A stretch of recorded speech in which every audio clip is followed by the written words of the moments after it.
పలుకుతాం మేము. తెలంగాణ ఎవరైతే వ్యతిరేకించారో వాళ్ళందరూ పదవుల్లో కూర్చున్నారు. ఈరోజు కూర్చోబెట్టి తెలంగాణను ఎవరైతే వ్యతిరేకించారో వాళ్ళు ఎమ్మెల్యేలు అయ్యారు. ఒక్క మాట మాట్లాడలా. కిక్కును మనకుండా కూర్చున్న 12 సంవత్సరాలు. మా నాయకుల్ని పేరు పేరున అడగండి, ఒక్కొక్కరిని అడగండి, ఇంటర్వ్యూలు తీసుకోండి. ఏ రోజునా సరే నేను వాళ్ళని ప్రోత్సహించని అడగండి. వాళ్ళు నన్ను వదలలేదు, నన్ను ఏం చేయమంటారు చెప్పండి. దండం పెట్టి చెప్పా, మీరు శుభ్రంగా వెళ్ళిపోండి అంటే లేదు, మాకు నీ ఆశయాలను ఇష్టం, మాకు జనసేన భావజాలం ఇష్టం. ఉన్న మహేందర్ కానీ, రాజలింగం గారు కానీ, ఉన్న ప్రతి ఒక్కరు పేరు పేరున, శంకర్ కానీ పేరు పేరున ప్రతి తెలంగాణ జిల్లాలో ఉన్న నాయకులందరూ యువరాజ్యం నుంచి ఉండిపోయారు. వాళ్ళు పోలే. నేను చెప్పా, మీరు మిగతా పార్టీస్కి పోండి అంటే పోలా. దాసోజు శ్రవణ్ ఎవరు పట్టుకున్నారు? మీరు ఆ పట్టుకుని దాసోజు శ్రవణ్ కానీ ఈరోజు ఎమ్మెల్సీగా ఉన్నారంటే, ఆ రోజు మీరు కూర్చోబెట్టి మాట్లాడుతూ ఉన్నారు. ఆ రోజున ఈరోజు కాంగ్రెస్ నాయకులు ఎవరో మాట్లాడుతూ ఉన్నారు, నువ్వేమి ఎలా వస్తావు చూస్తామని. ఇలాంటి ప్రగల్భాలే వైఎస్ రాజశేఖర రెడ్డి గారు ముఖ్యమంత్రిగా ఉన్నప్పుడు కాంగ్రెస్ యువజన కాంగ్రెస్ వాళ్ళు ఇలాగే మాట్లాడారు. ఆ రోజున తన్ని తగలేసాం ప్రతి ఒక్కరు వచ్చిన వాళ్ళు, గుర్తుపెట్టుకోకండి. ఆ రోజు నాకు నిలబడిన తెలంగాణ యువత నిలబడ్డారు. బస్తీలో నుంచి, ఉస్మానియా నుంచి వచ్చిన వాళ్ళు నిలబడ్డారు. ఆ రోజున రాజలింగం గారికి తెలుసు. ఆ రోజు కూడా చెప్పారు ఎలా వస్తే. నేను చెప్పా, ఇలాగే ఇంటికి వస్తామని బెదిరించి, ఆఫీస్కి వస్తామని బెదిరిస్తే ఇంటి ముందు చైరేసి కూర్చున్నా. నాకు అలాంటి భయాలు లేవు. దేశం బాగుండాలి. అంతర్గతంగా ఇప్పుడు వేర్పాటువాదం మంచిది. ఎక్కడ దాకా? దేశ సమగ్రత భంగం కలిగినంత వరకు.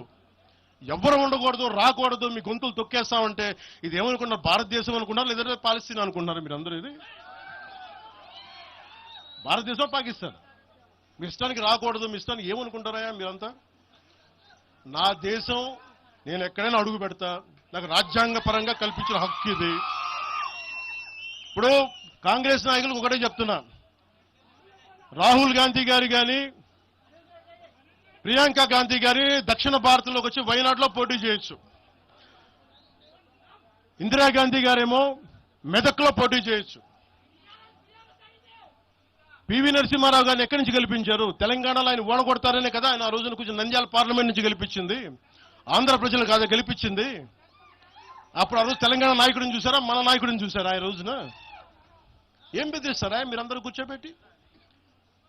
కాంగ్రెస్, మీరు చెప్పే వైసీపీ కాంగ్రెస్ నాయకులు, నేను దగ్గరుంటున్న మంగళగిరి దగ్గర ఇప్పటం అనే గ్రామంలో కాంగ్రెస్ దిమ్మల్ని కూలిస్తే, మీ కాంగ్రెస్ దిమ్మలకి నేను కూర్చోబెట్టి ఆ రోజు మాట్లాడింది, నేను తిరిగి దిమ్మల్ని కూర్చోబెట్టి నిలబెట్టింది మేము, మీ కాంగ్రెస్ దిమ్మల్ని. మీరు కూర్చోబెట్టి మమ్మల్ని గురించి మాట్లాడతారా? అసలు కాంగ్రెస్ పార్టీ అనే దానికి ఒక పద్ధతి ఉందా? మీరు ప్రాంతీయవాదమా? కాంగ్రెస్ పార్టీ రాహుల్ గాంధీ కానీ, ఇంక్లూడింగ్ శ్రీమతి ప్రియాంక గాంధీ కానీ, I hope you would respond. I expect Mr. Rahul Gandhi and Ms. Priyanka Gandhi to respond on this. Your leaders, your so-called national party, you're behaving like, your Congress leaders are few Congress leaders, behaving like separatists.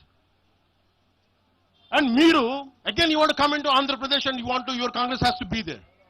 You wanted to be there. What a contradiction. What a hypocrisy. Em hypocrisy meeku? ఎక్కడికి పోతాం? ఈ లెక్కలు భారతదేశంలో ఎవడైనా ప్రతి రాష్ట్రానికి వెళ్ళిన పాస్పోర్ట్లు తీసుకొని పోవాలా? పాస్పోర్ట్లు తీసుకొని పోవాలా?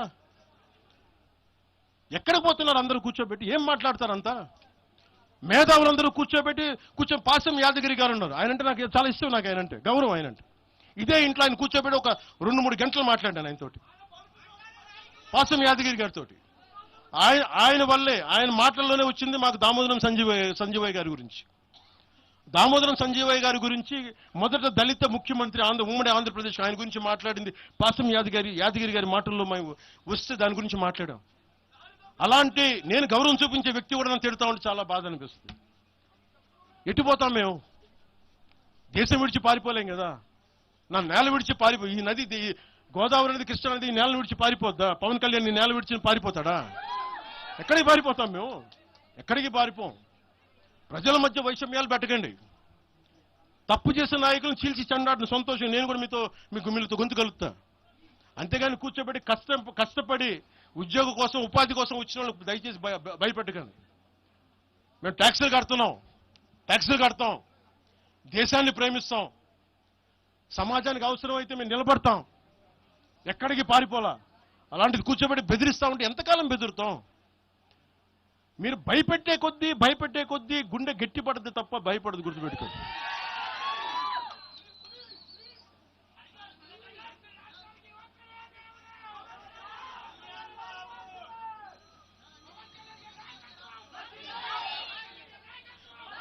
ఈ రోజున తెలంగాణ ఇవన్నీ డైవర్సివ్ టాక్టిక్స్.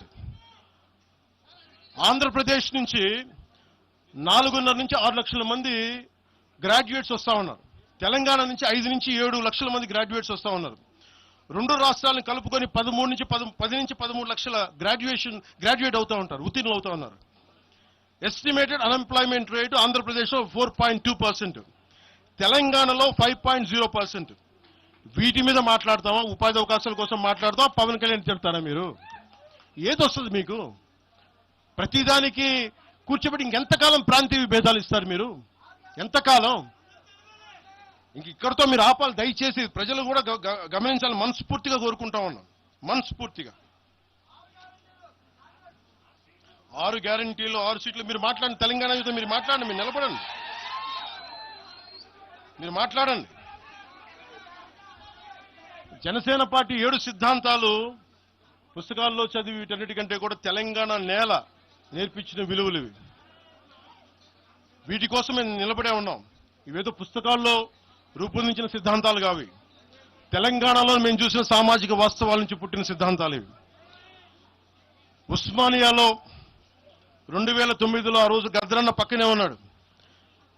ఆ రోజు ఇట్లాగే ఇబ్బంది కలిగిస్తా ఉంటే ఒకటే అన్నాడు గద్దరన్న, అరే తమ్మి నువ్వు మాట్లాడరా, ఎవరు వస్తారు నేను చూసుకుంటానని చెప్పి.